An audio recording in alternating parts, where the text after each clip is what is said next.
Hello and welcome to another Wraggy's video. So, not a beer review, more so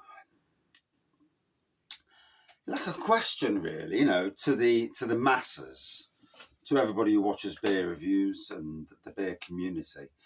Where next? What is your plans, and what are the beer styles that interest you most going forward? And what do you see yourself drinking? Where do you not want to? Yesterday I talked about paying £7 for a bloody third, and I didn't do it. For obvious reasons. There's a slight thing where greed, kicks in, whether I like breweries or not,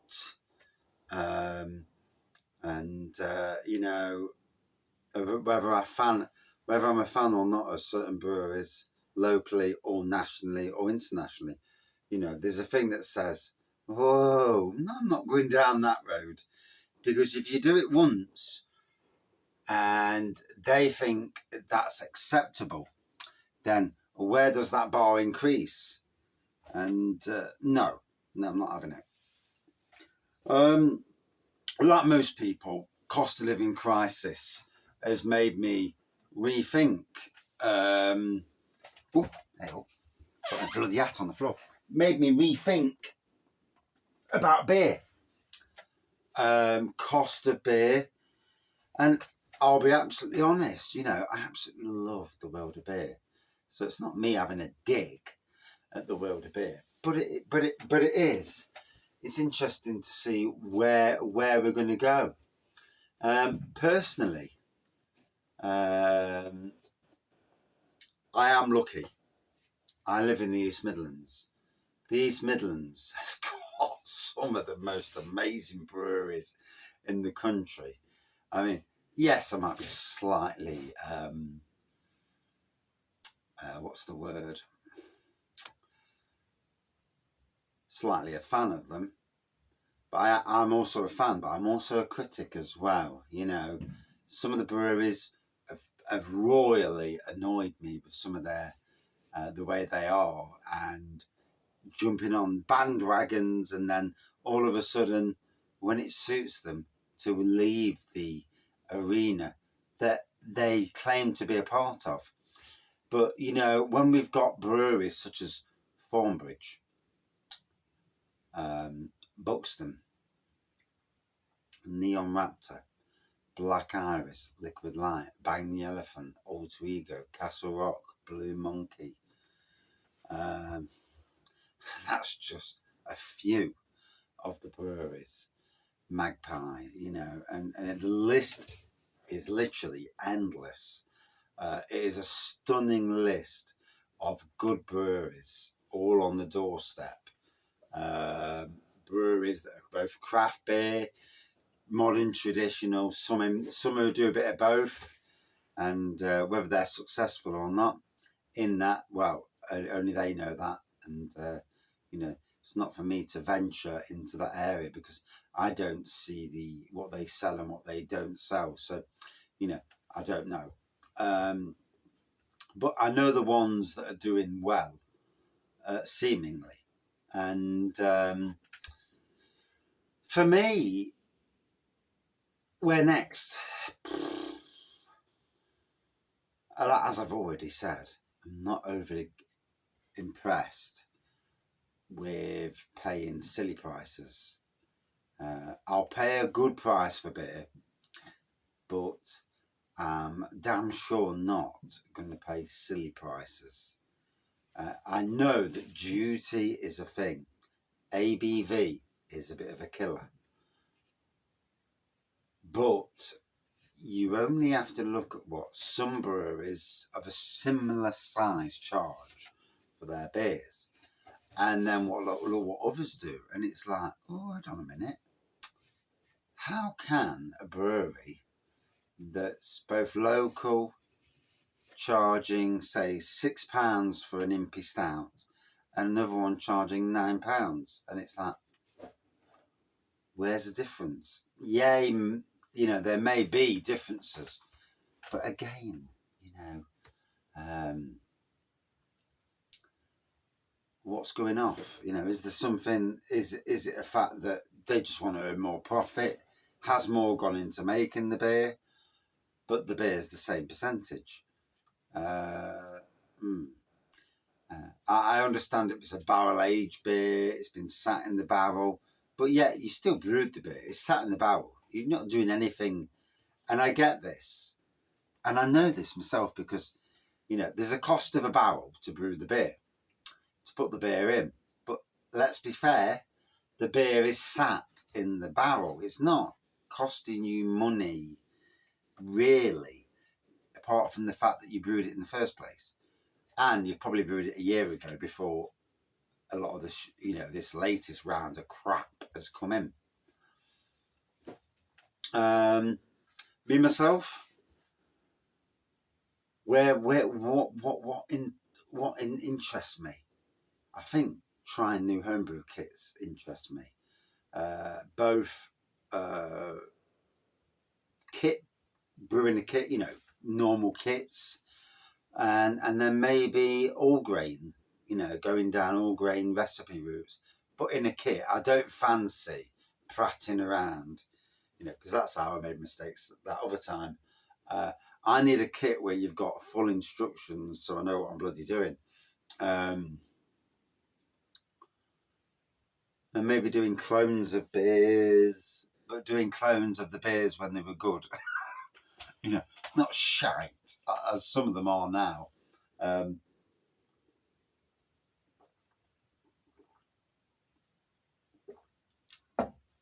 I'm drinking a homebrew stout, St. Peter's Cream Stout. I think it was 7% it came out at, roughly about that anyway, I can't remember, 100%. And it's tasting amazing. Say that is homebrew, wow. You know, I homebrewed 17 years ago and that was really homebrewy. Some of the beers were shit and, you know, it is what it is. You drink them and you're like, ooh. And you know, you think, well, I fucking paid 10 quid for the kit. I'm drinking it. 25 pence a pint, you know. Oh, they were the days. I think you can still get them kits still there. Whether they're actually any good, but there's another thing. And that's something that I'm tempted to go back into, the world of homebrew kits. And for the channel, you know, just to see if any of these kits are any good in today's world. You know, I've tasted the kits that are really good kits, but you know, did I, as a home brewer back in the day, not do justice to those kits? Was I a little bit too eager to pull the plug? Did I not brew them properly? Begs that question. You know, it's a question that you ask yourself. Was it my inexperience with brewing that the kits tasted crap and homebrewy?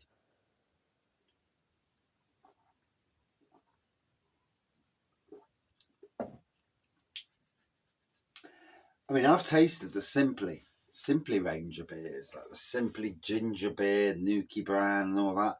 And they were good beer kits. They're a bit more expensive than your Geordie kits and all them.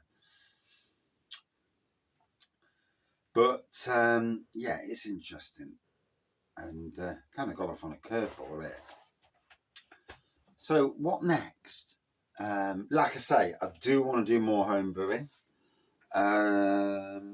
Still want to support locals because, you know, I feel that supporting the breweries where you live, especially if you live in that certain area, is a good thing. This channel will always support breweries, especially if I go to visit certain places in the UK. You know, I've now been to the Filey area, Filey, Bridlington, Scarborough. Didn't go to Whitby, and I wanted to go to Whitby. The Great Yarmouth area, including Southwold. and just recently Poole, Bournemouth area of the world, and Blandford and Wimborne. My next on the agenda is March next year, and we're going over to Cleethorpes. So in the Cleethorpes area, there are breweries based in Hull, which is up and round the corner, or over the Humber Bridge, whichever's quicker. Probably the Humber Bridge. As long as you don't got to pay to go over the bugger. I'm not paying to go over a fucking bridge. Down the ways, you've got Bateman's Brewery, actually, literally, not that far away. And if the internet's working, I can actually do...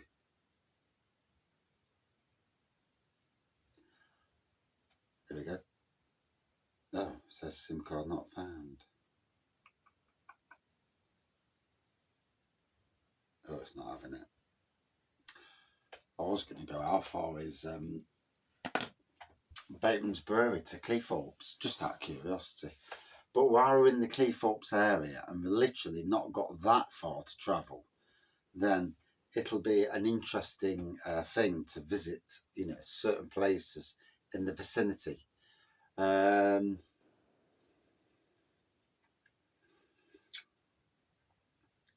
Obviously, I still want to support, still want to try out the supermarket beers, in reason, and see where we go there. But the beer journey, I mean, this Christmas, for instance, because of a kind contributor to the channel, I'm going to be reviewing the Adventure beers from December the 1st to the 24th. That will be really interesting. Hopefully loads of new beers to the channel. I've actually spoke to Mr. Adventure Beer, and he has says that there's a possibility that my calendar will be more precise for me. Which is interesting, he knows what beers I've had, probably what beers I've reviewed, and make it more focused so that, in some ways I'm doing live reviews and nobody knows what I'm reviewing until I've already posted the end of the review, and we'll see from there. Lots of chat and all that. Been speaking to Blue Monkey Brewery today on, privately, and they're not having an advent calendar this year. They're going down the route of the 12 days of Christmas. So that's an interesting concept. So you've got advent calendars from the 1st to the 24th.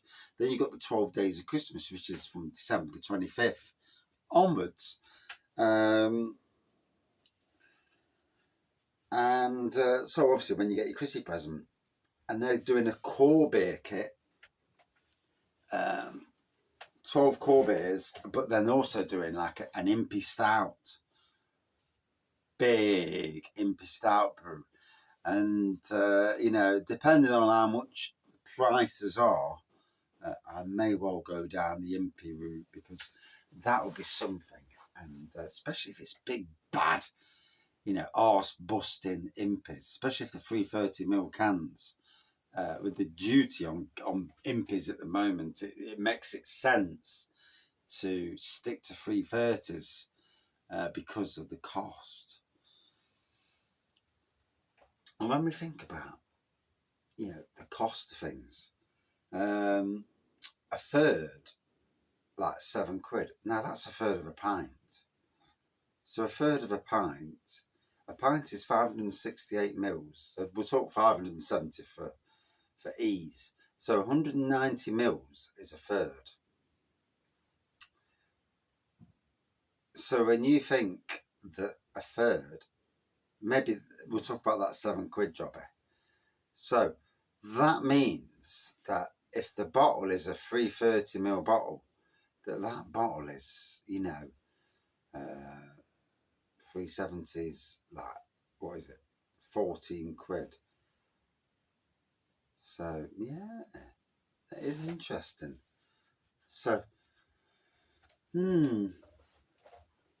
I still think it's expensive, regardless. I mean, when you can get a 500 ml for 11 quid of a, 11, 12% impi stout, and 500 mils is not far away from a pint anyway, in the grand scheme of things. Yeah, it's an interesting world we live in with beers. It's going to be interesting because you're going to get to the stage where, like football matches, where only the rich and those with a lot of money can go and watch it. And the lower working class are priced out of the market.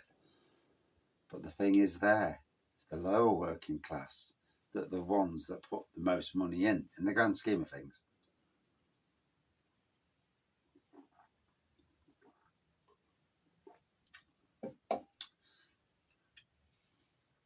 So that's my bit of a beer journey looking forward. More homebrew, still supporting locals.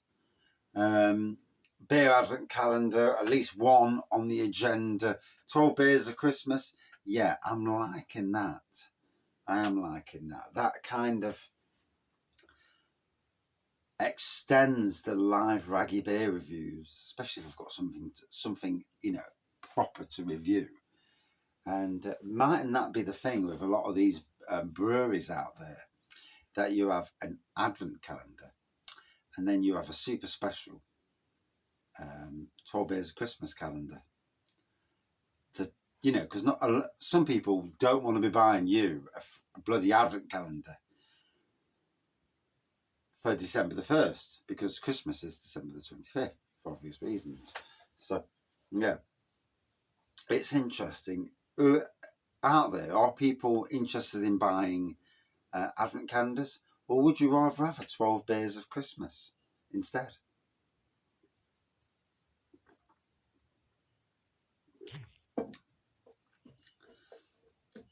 That's me talking about my beer journey. What's next for yours? It's always interesting. We've all got a journey somewhere planned in our head. Our beer journey. I mean, obviously, I still want to do beer festivals. I've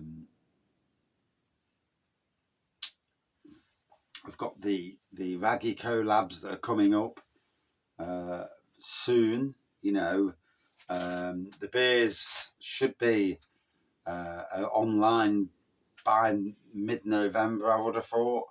If not, maybe earlier. Depends. I mean, I don't know how long commercial breweries take to brew a beer.